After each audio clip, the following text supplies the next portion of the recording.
I'm here with Daniel Collett. And Anna, what is it that you do? Well, I am a social worker by trade, and currently I'm working as a drug and alcohol counsellor and team leader. And when did you decide to become a drug and alcohol counsellor? Well, the job came up about 7 years ago, and that's when I became a drug and alcohol counsellor. But my social work career spans back to the late 1990s, when I was working as a government policy, and I had already done an undergrad degree and a Bachelor of Arts degree majoring in psychology. I went into some work for a couple of years in government department because that was about all I could get in terms of work. And then while I was there, about 3 years into it, I decided I really didn't want to be doing government policy, so I cast around for some postgraduate training, and I was upon either progressing in psychology or social work or teaching. And when I went to visit I actually applied to all of them. I got in to teaching, but I didn't really want to do that. So I went back to my old university, and I talked to people in the psychology department and in the social work department. And the social work department were just starting up a new master's program in social work, an applied master's program, and that sounded pretty interesting to me, so I decided to do that. Oh. And what do you think makes you a good fit for this profession? Well, I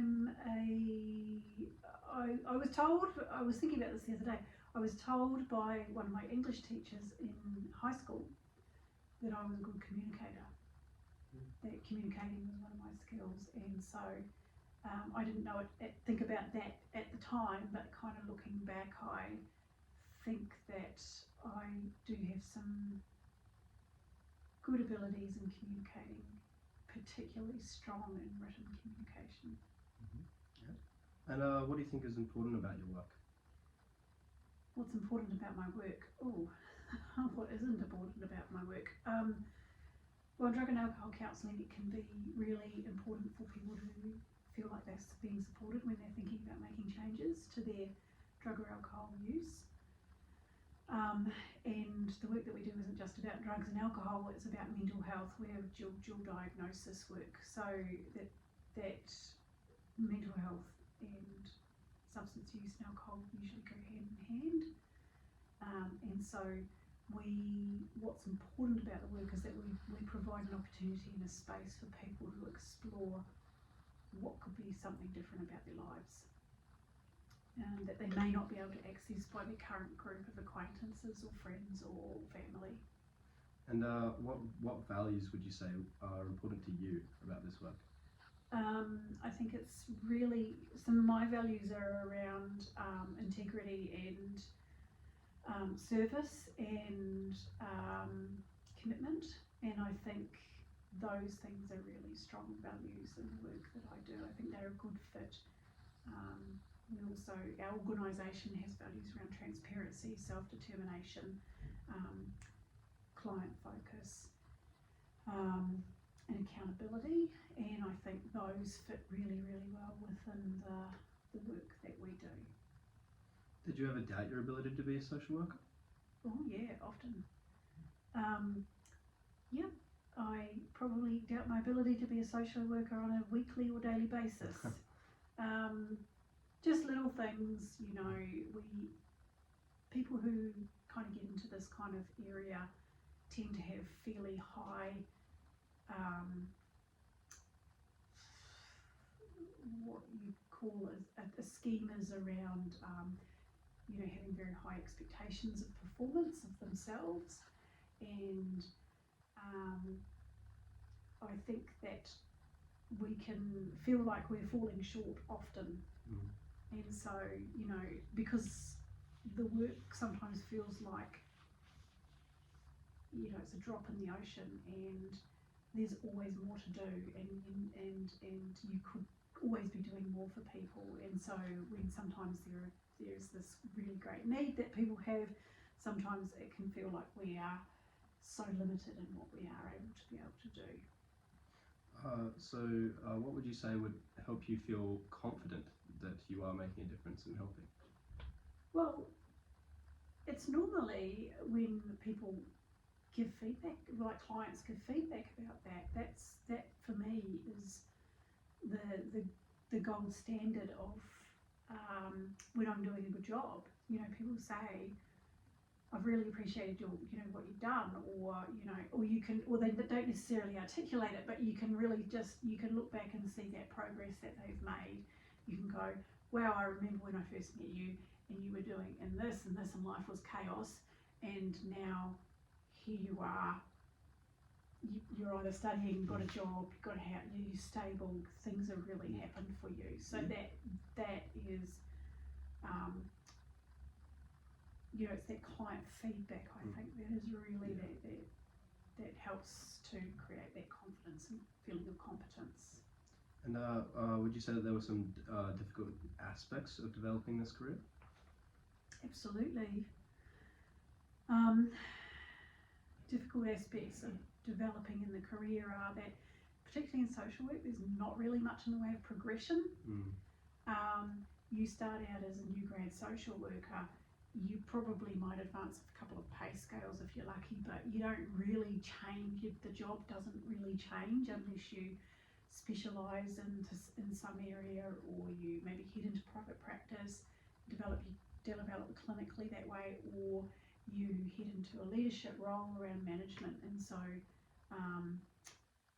I think that, what was that question? It was difficult aspects of developing in the career.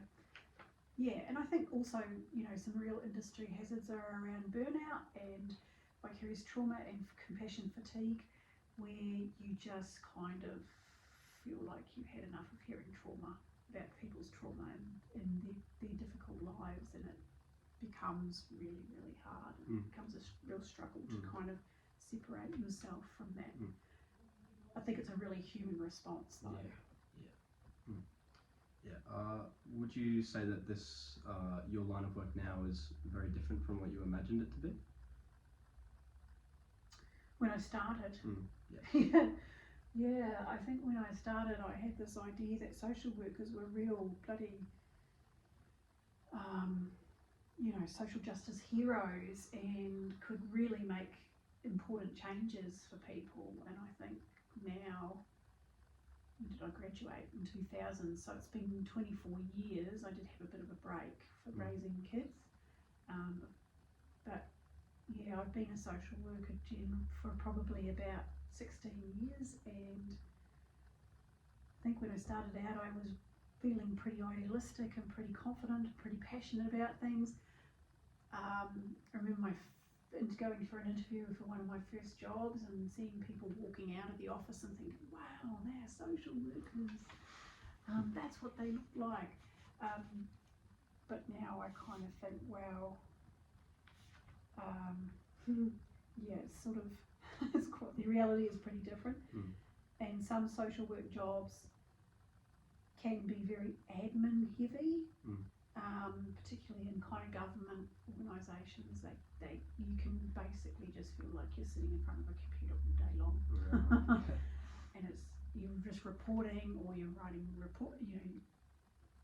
writing stats, you're filling out assessments, you're writing case notes, you're just completing all of these risk assessments and all of these things, and it can feel pretty like not what you signed up for. But I'm quite lucky in my job. It's a community organisation. We obviously have some reporting and accountability mechanisms, but the majority of the work is direct work, focusing on the direct work with the clients, which is what we all signed up for. And I've been able to develop clinically and do a lot of training in different types of therapeutic approaches, which has been really, really nice. I've taken a more clinical approach than a more community approach. And would you say that you may require some different skills or different abilities to go into this kind of work? You mean for new people starting out? Yes, yes. Definitely you need to be a good communicator.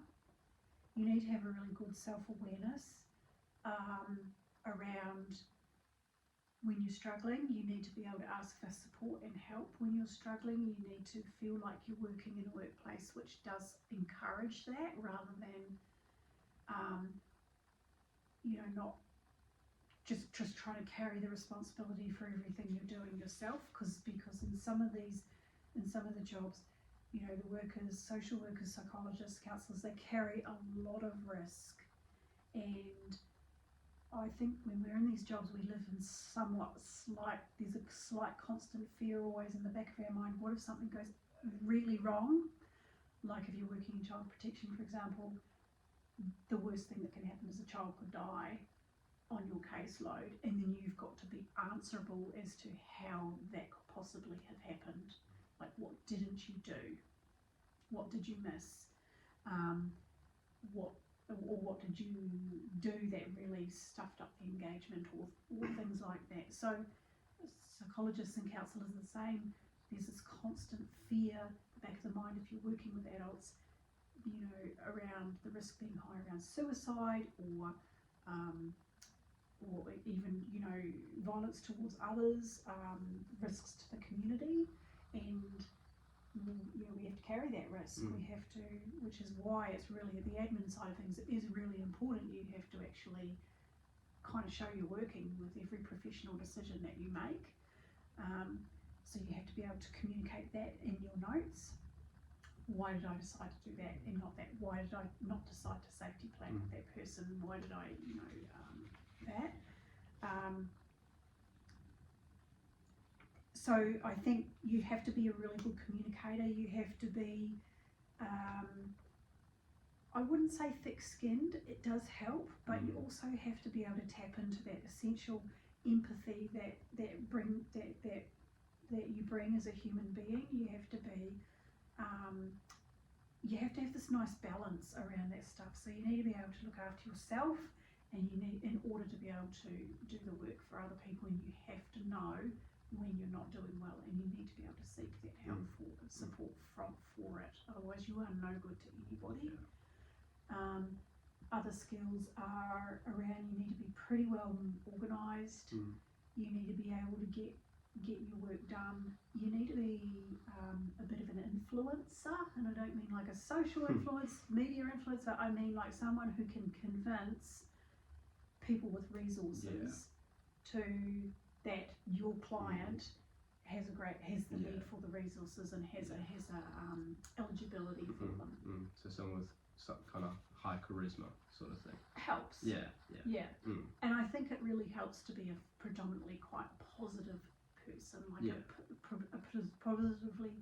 positive person. You can be a bit cynical, and it helps to have a bit of humour, but you have to, underneath it all, have you have to have optimism and hope that things can change. Yes. And you have to be able to have the type of personality type which is hopefully a bit sunny, because that's what draws people to you, and that's what helps with engagement with people, and that's what helps with stakeholder relationships and collegial and managerial relationships too. You've got to be able to manage a bunch of relationships. Would you say that your interests in the field of social work have changed? Like, for example, maybe you were more into the sort of clinical side, or like more into the hands-on approach, and then your interests have changed over the years? It was actually the opposite. So I started out being much more interested in sort of advocacy work and kind of community-based work, and some of my first jobs were in advocacy and managing volunteers, and I kind of moved into working with kids in schools, and I did a small stint in a hospital and a small stint in a children with disabilities team in the UK. And then I did spend quite a lot of my career working with children and families, both in child protection and more step down kind of family support work.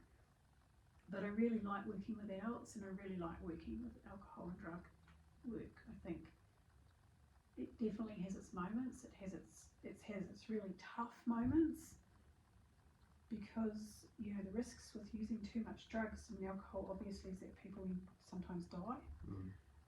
We do have lost people over the years, but I really like working with adults because they kind of can make their own decisions a lot more than working with children who just can't. They're like some of the most powerless group in society, and everybody panics around child protection. Don't like that, but so you appreciate that the adults sort of have more of a responsibility. Yeah. I mean, the decisions they make might be stupid, but they're their own decisions. And while they might be answerable to their family members and to other members of the community, they are ultimately still responsible for their own decisions. So they can have sort of less excuses. Yeah, so I guess I have moved in my career from more of a community view, and now I work more clinically and therapeutically with individuals, and so I've kind of probably swung. I might swing back. It's not that I don't take a structural or systemic approach to my work, because I definitely do, but and which I think social work really helps with that. But I like working one-on-one with people, and I like facilitating groups. I also do a lot of that too. And was there any more advice that you think that you would be able to give to someone if they were considering social work? Don't expect to make millions out of it. Don't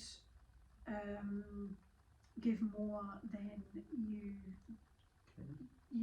Don't work more than you should, because you absolutely need to be nurturing yourself, your own self-care as well.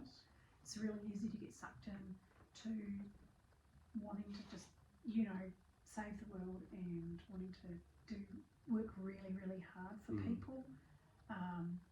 You don't need to do that. We have to remember that our clients are actually really resilient. They have got to where they've got to, and they haven't died yet. Most of them have got incredible, complex means of survival, and they'll go on defaulting to that long after you've gone out of their lives. And never over or even underestimate the impact that you have on someone else's life, because for some people they might not even think about you at all outside of appointments. Some people, you can make an incredible difference to their lives. It just depends on where they're at. What other advice would I give to someone who's considering this career?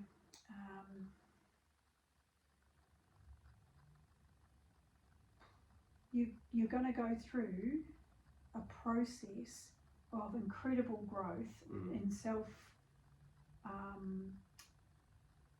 Just you'll discover a lot about yourself along the way. I don't think it's like working in another job where you could be the same person at the start to the end. You could work 5 years in a shop or a business or something, and you may not really change that much as a person. But in this industry, I think you need to expect that you're going to you're going to learn a lot from your clients and a lot from the people that you work with, and you may or may not, while you'll have your core integral kind of values intact, and you should be very boundaried about that, you might find yourself really evolving as a person as well. Well, thank you very much, Anna. Pleasure,